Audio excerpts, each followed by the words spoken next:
Estamos quase nas vésperas de Tisha B'Av. E além das halachot que o Rabino já vem falando, vamos falar um pouco sobre, continuar um segundo shiur que a gente falou semana passada sobre o Beit HaMikdash. Alguns pontos chaves. Semana passada a gente falou sobre a importância de estudar sobre o Beit HaMikdash. E a gente perguntou quem vai construir o Beit HaMikdash. A gente trouxe 3 respostas, e que na verdade são complementares, que a gente vai fazer o que a gente sabe e a Hashem vai complementar a parte dele. Agora vamos passar para alguns detalhes do Beit HaMikdash. Um deles eu comentei aqui no shiur à tarde, muito curioso. Haviam 2 itens que eram usados no dia a dia do Beit HaMikdash, que era um segredo de família, passado de geração em geração. Havia uma patente e eles não abriam para ninguém. Era mais fechado que a Coca-Cola. Você tinha algo no Ktoret e algo nos pães. Eu contei semana passada dos pães. A história é muito parecida. Então, a história dos pães é o seguinte. No Beit HaMikdash, na parte interior, você tinha o que chamava Kodesh, a parte sagrada. Lá só entrava quem era Cohen, não era o Cohen Gadol, um Cohen. E você tinha lá uma mesa com 12 pães. Famosa aquela mesa, tinha 6 de um lado, 6 do outro. Esses pães tinham um preparo especial, que todos os pães no Beit HaMikdash, com 2 exceções, eram pães estilo matzah. Eles eram feitos em menos de 18 minutos. Então, você tinha vários tipos de oferendas que acompanhavam o sacrifício de animais, etc., sempre feito em menos de 18 minutos. A matzá que a gente come, você gosta quando chega o pensa, que gostoso. Tem gente que fala que gostoso. Eu perguntei, você vai servir no bar mitzvah do teu filho? Ou não é tão gostoso assim. Minha sogra comia matzá todo ano. No teu casamento tinha matzá? Não tinha. Nem com requeijão. Uma delícia. Bar mitzvah no casamento não vai servir maçã, mas tudo bem. Mas esses pães é chamado lechem apanim, o pão de faces, porque tem algumas opiniões como exatamente ele era feito. Muito provável que ele era uma das opiniões que é como se fosse parecia mais ou menos um tijolo, literalmente. Ele era grosso embaixo, ele dobrava para cima e ele se dobrava de novo, meio que um quadrado. E ele era grosso. Então imagina você fazer uma matzá na grossura, sei lá, espessura de, 7, 8 centímetros. Quem vai conseguir morder aquilo? Mas era extremamente crocante, era gostoso, havia briga, obviamente, né, para quem vai pegar, que de sábado, na verdade, era a troca de turno dos Kohanim, quando do sábado trocava, e é o dia que trocava os pães, então quem saía levava os 12 pães, e logo imediatamente eles já repunham com os novos 12 pães. Então, havia uma família, Beit Gamda, que era o nome dessa família, que eles tinham uma sala especial lá dentro do templo, onde eles preparavam esse pão. Agora, se você pegar a Coca-Cola, colocar para um teste de laboratório, você vai saber exatamente quais ingredientes estão lá. Não tem segredo. Não tem segredo. Qual é o segredo? Não sei. Se eu soubesse o segredo, eu já estaria rico também. Dizem que é a quantidade, dizem que é... Quantidades também se vê no laboratório. A maneira. Então, lá eles também não tinham nada além de farinha e água. Os ingredientes estão na Torá, tem que ser farinha e água. Talvez depois se acrescentava a levoná e alguns sacrifícios, mas lá era farinha e água. Matzá não tem marca aqui, marca ali, no final das contas é a mesma coisa, tá certo? Mas eles tinham um salário elevadíssimo. A gente fez o cálculo, peguei um cálculo traduzindo a moeda antiga de quanto essa família ganhava trabalhando um dia por semana, se eu não me engano, era equivalente ao que daria para comprar 4.800 litros de vinho nobre por semana, trabalhando um dia só. Não. Do STF. Pessoal do STF. Importante, por que eles tinham esse privilégio?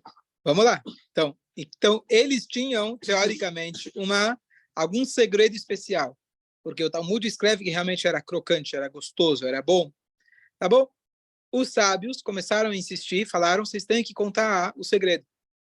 E eles não abriram o segredo. E ficou essa discussão, até que os sábios falaram, bom, então vocês estão despedidos. E contrataram novos funcionários. O que você acha que aconteceu? Ficou com gosto de Pepsi.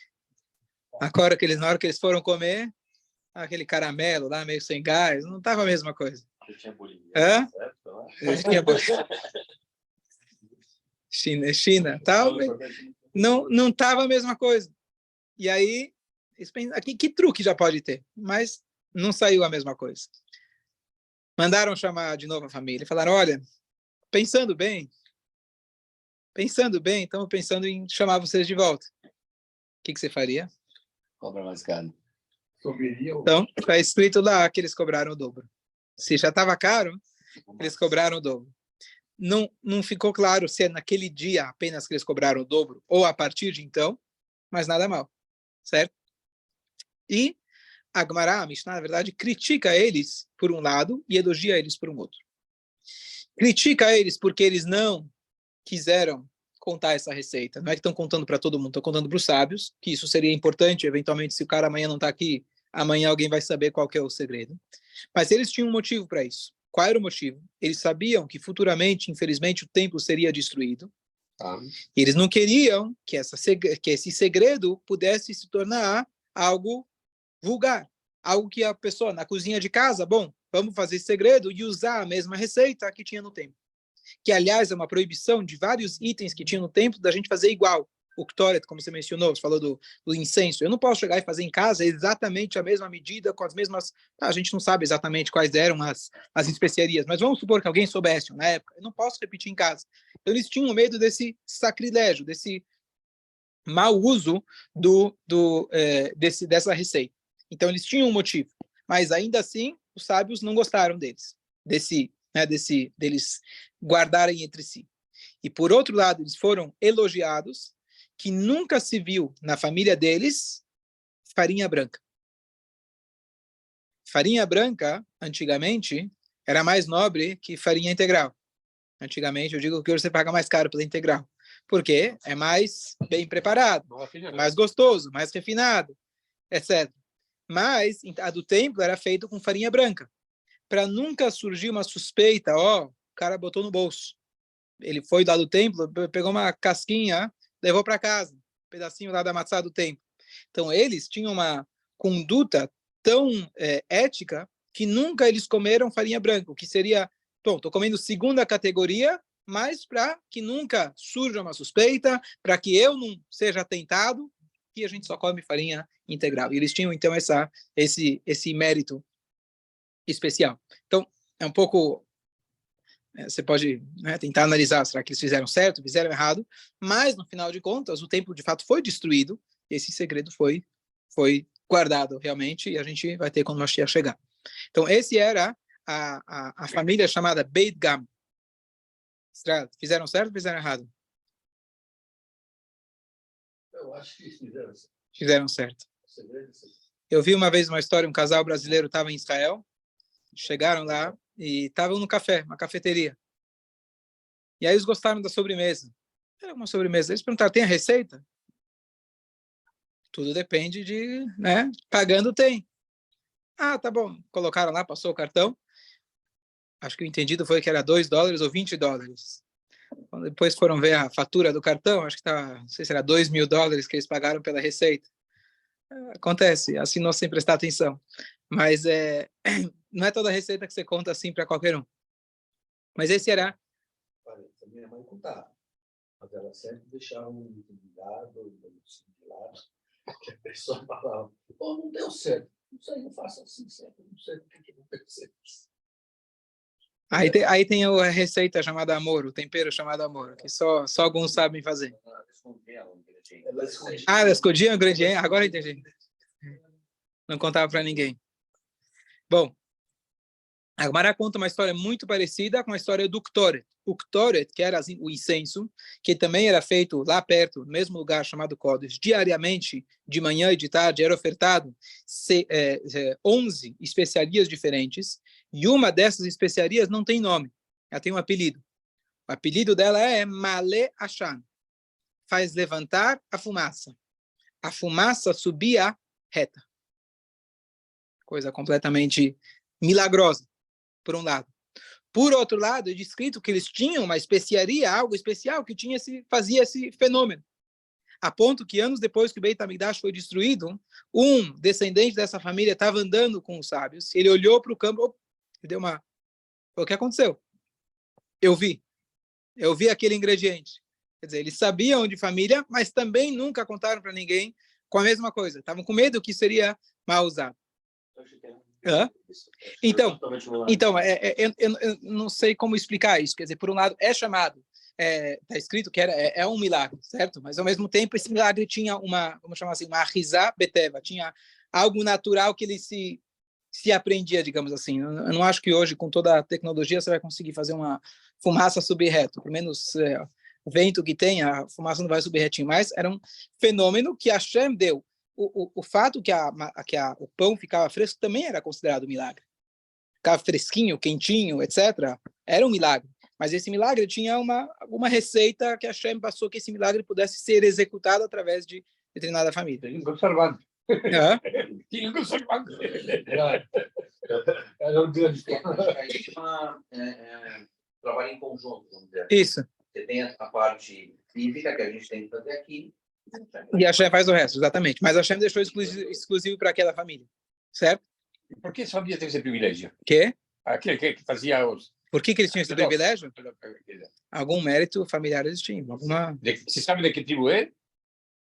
Não sei se está escrito que tribo. Tem nome da família, não sei se... Provavelmente eram Kohanim. Acho que era uma família de Kohanim. Eu posso confirmar. Quando está escrito lá, Malé Hashem Kolsheu. Kolsheu, quer dizer, Malé Hashem. Não, é uma medida, não tem uma medida específica. Kolsheu, quer dizer, pode ser o mínimo. Quando você lê, a gente lê todos os dias a descrição de como era feito esse incenso. E aí ele fala quanto precisava de qual quantia de cada um. Quanto precisava desse ingrediente, Malé Hashem, que fazia a fumaça subir, Kolsheu. Kolsheu quer dizer, qualquer medida, é mínima. Não tem um mínimo necessário, o máximo. É um pouquinho, alguma coisa. E era o que desprendia fumaça? Isso, exatamente. Kolsheu quer dizer, qualquer coisinha, já era o suficiente. Aqui você vê mais uma vez que não era físico, né? Porque se fosse físico, você fala, bom, preciso de tanta erva para conseguir fazer com que a fumaça suba por tanto tempo. Kolsheu é mais meio que simbólico. Você colocava lá e acontecia o milagre, certo? E mais uma coisa curiosa, também em relação ao templo, de que é proibido sentar no templo. Não tem essa, comprar cadeira para Rosh Hashanah. As grandes festas, você vai passar no templo, não tem onde sentar, ficar de pé, certo? A ponto que o Mishnah fala para a gente, eles ficavam em pé apertados, e na hora de se ajoelhar, sobrava espaço. Um dos 10 milagres que acontecia, porque a volta. De pé, estavam apertados. Quando se ajoelhavam, sobrava espaço. Entendeu ou não? Fez o cálculo da física? Não. Não fechou. Não fechou. Eu vou te falar, a explicação é muito simples. Quando você está de pé, omdim, quer dizer quando você está sozinho, quando você está preocupado com você mesmo, você está sempre apertado, tem gente pisando em cima de você, tem gente empurrando. Quando você abaixa a tua cabeça para se ajoelhar, se torna um pouco mais humilde, de repente sobra espaço. Poético. Mas é o que acontecia no templo, fisicamente e espiritualmente.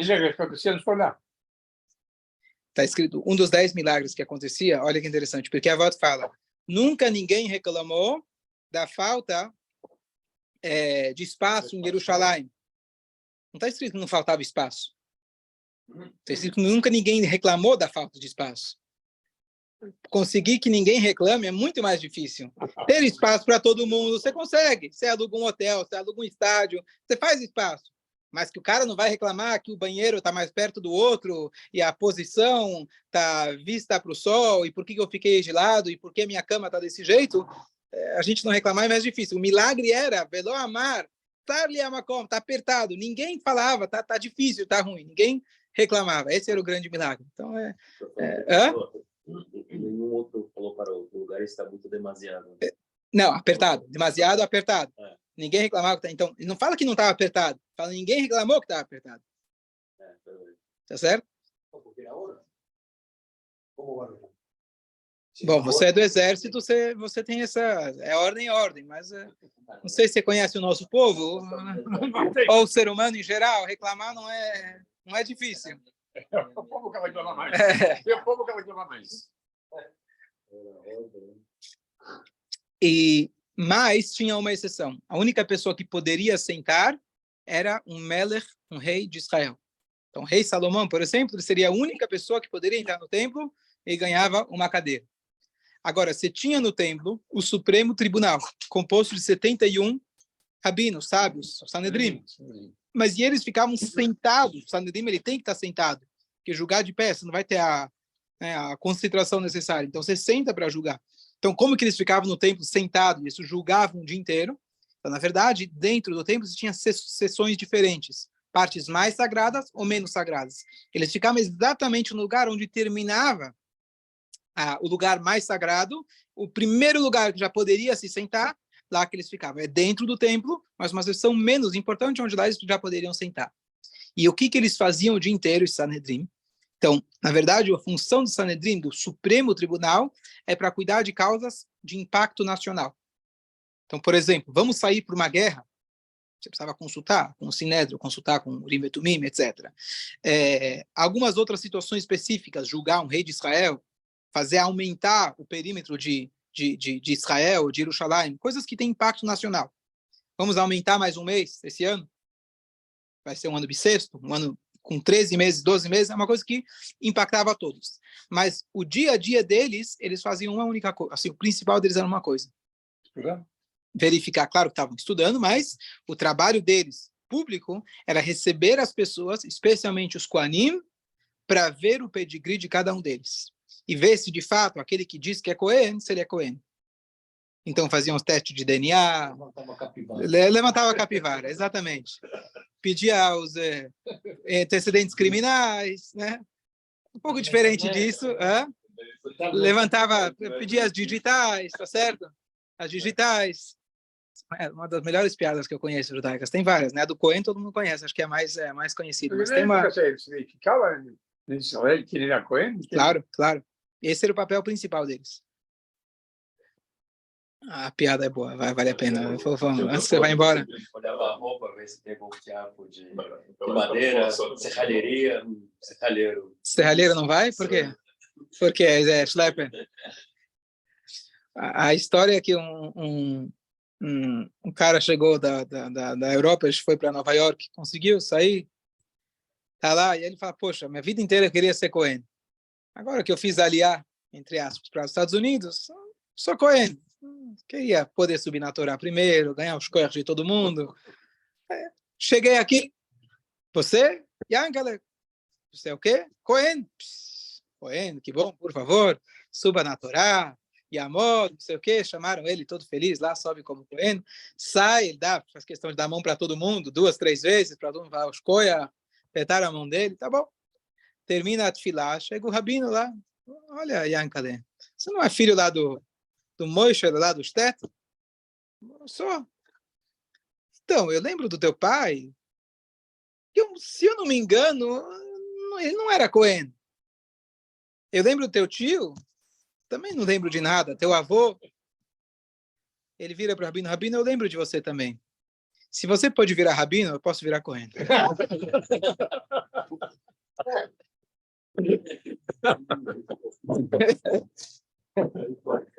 Começou o dia bom. Primeiro dia. Muito bom. Então, o papel deles era justamente esse. Então, só para concluir uma história bonita da Gemara, eu contei, você estava aqui à tarde, a Gemara em Psachim conta para a gente de como a gente deve ser cuidadoso com as nossas palavras. Então, a Gemara conta 2 histórias. Uma eu contei, a outra eu não tinha contado ainda, que tinha 2 Kohanim, depois que eles receberam suas porções, eles tinham que dividir os sacrifícios, etc., as porções dele, quando eles trabalhavam na semana de trabalho. Então, aí um chegou e falou, olha, eu recebi um pedaço do tamanho de uma azeitona. Tá bom, estava meio que reclamando, eu recebi um pedacinho. O outro falou, eu recebi como um rabo de uma lagartixa. Ele comparou o korban com um rabo de uma lagartixa. Só dele ter falado isso, levantaram a capivara dele e viram que ele não era Cohen. Se ele sabia ou não, outra história. Mas só do fato de ele ter se referido ao korban de uma maneira desrespeitosa, foram levantar e viram que de fato ele não era Cohen. Certo? Então, a importância, o Gemara está falando, a gente cuidar com as nossas palavras. E aí a segunda história é que tinha um goi, que ele foi até o templo fazer festa. O que ele fez? Colocou uma barbinha, um chapéu, não sei se ele fez uma cirurgia no nariz para parecer capa preta, e chegou lá e ele era Pesach, e ele foi lá, por que não? Pegar um churrasquinho, sou judeu, tá certo? Colocou um sobrenome lá e ele se infiltrava lá e comia. E um dia ele fez uma viagem bem longe de Jerusalém. E aí ele chegou para um rabino e falou, vocês são os trouxas. Em outras palavras. Por quê? Está escrito no Pesach que é proibido você dar para um incircunciso. Ou seja, um não judeu não pode comer. E eu fui lá e comi a melhor parte do corban. A melhor parte? O rabino na hora respondeu, melhor parte? Te deram do aliá. Aliá é o rabo. O que é? Na verdade, não tem osso, não tem músculo, não tem nada. É uma parte, uma gordura. E todo mundo sabe que, na verdade, as gorduras, elas iam sempre queimadas no altar. Kol chelev Hashem. Todas as gorduras eram sempre, independente de qual sacrifício. Essa parte era exclusiva só de Hashem. É proibido para a gente comer. Inclusive, a gente sabe, a parte traseira do animal, grande parte a gente não come, etc. Tem a ver também com isso, que a gordura vai sempre para Hashem. E aí, ele falou, mas você perdeu. Filé mignon, você não ganhou. Então, ele ficou esperando o ano seguinte. Chegou o ano seguinte, participou lá do Corban Pesach, falou, gente, eu esse ano quero o Cohen, né? Eu quero o filé mignon. Olharam para ele, filé mignon? Esse cara tá meio por fora das regras. Quem é esse cara aqui? Você conhece ele? Você conhece ele? Não, ele falou que é primo do teu primo. Não, meu primo não é. Não, ele falou que é teu tio, conhece ele. Quem é esse cara? E levantaram e viram que o cara sequer judeu era. E aí deram um jeito nele lá mesmo. Já deram uma lição nele. Fizeram o corban dele. Exato. Fizeram o corban dele, ele virou o corban. E aí mandaram uma carta para o Rabi Yehuda Ben Beteira, que foi o rabino que respondeu na lata. Ele falou, mas não te deram falaram, olha, sua sabedoria, o senhor está tão longe de Jerusalém, mas a sua armadilha, a sua vara consegue alcançar até Jerusalém. E esse era o papel. Imagina o que os rabinos tinham que lidar lá. Por quê? Porque era conveniente, dependendo da época, ser judeu. Era muito conveniente. Era conveniente ser Cohen, era conveniente ser parte da turma. Imagina com Shlomo HaMelech. Quem não vai querer ser judeu? Você tinha status, você tinha dinheiro, você tinha segurança, você tinha tudo. Então, o papel deles justamente era todo dia levantar a capivara, como você usou a palavra, para saber realmente quem era Cohen, quem não era Cohen. Esse era o papel principal deles. E Bezrat Hashem, com a vinda de Mashiach, ele vai fazer esse papel finalmente. Eu conheço uma pessoa aqui em São Paulo que o Rebbe pediu para ele uma brachá de Cohen, então ele tem já, digamos assim, uma certeza maior de que ele é Cohen, mas todos os outros Kohanim que existem hoje em dia, então, de onde eu sei que eu sou Cohen? Bom, meu pai dizia, meu avô dizia, mas a gente não tem certeza absoluta. Mas isso não é grave. Por quê? Que eu tô ganhando como Cohen? Antigamente eu estaria comendo uma parte que chama Trumá, que é exclusiva do Cohen. Se você não é Cohen e come, era pena de morte. Então é grave. Hoje ninguém come dessa Trumá. Essa Trumá é queimada, é simbólica, etc. Só em Israel e se faz de maneira simbólica e se elimina. Na pior das hipóteses, está subindo na Torá primeiro. Não é grave. Na pior das hipóteses, você não põe no cemitério. Não tem nada de errado. Então, hoje a gente se apoia... Sim, perfeito, mas ele está se abstendo de alguma coisa, não está tirando o privilégio de uma coisa que seria proibida para um não-Cohen. Certo? Ele não está fazendo uma coisa que seria proibida para um não-Cohen. Mesmo se ele subiu na Torá em primeiro lugar, não é proibido para um Israel subir em primeiro lugar. Você tem uma regra, você vai dar prioridade para o Cohen. Se não tem Cohen, então ele não fez uma coisa errada de subir em primeiro lugar. Tudo bem, ele tirou a vaga de outro, mas na pior das hipóteses, se ele não era Cohen, não é tão grave. Mas Mashiach realmente é aquele que vai confirmar para a gente, cada um, qual é o nosso papel. E, por outro lado, está escrito, quando Mashiach chegar, todos nós seremos como Kohanim Gedolim, como sumos sacerdotes. A gente vai ter acesso à parte mais sagrada do Beit HaMikdash, provavelmente. A gente vai ter a Kedushá, a santidade muito mais acessível, e como o Kohen Gadol. Que seja em breve, Bezrat Hashem.